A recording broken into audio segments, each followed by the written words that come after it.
តិចទុះហៅ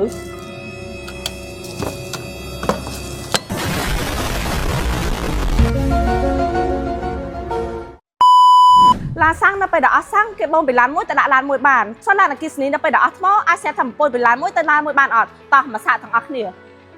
ឡូវនេះយើងសាកជាមួយនឹងប្រេនបើចុះណាចង់ដឹងថាសាកបានអត់ឥឡូវយើងមានដុំ V2L មួយដោតយកធម្មពលពីឡាននេះទៅឥ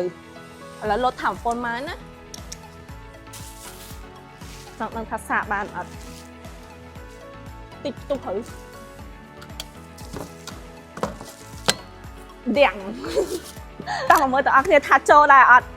ចុះអានេះយើងសាកជាមួយនឹងឡានអគ្គិសនីរបស់ប៉ៅជុនតែតើអរគ្នាចូល 1.3 គីឡូវ៉ាត់អញ្ចឹងបានន័យថាយើងសាក1ម៉ោងអីអាចបាន10គីឡូជាងដែរងាយស្រួលសម្រាប់យើងជិះបន្តទៅរក DC ដើម្បីសាកបន្តអញ្ចឹងឡើងទីក្តីបារម្ភសម្រាប់អ្នកដែលជិះឡានអគ្គិសនីហី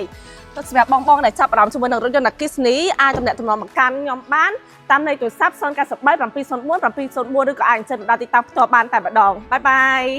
បច្ចេកវិទ្យាដ៏ឆ្លាតវៃគុណភាពកូនកាត់អាមេរិក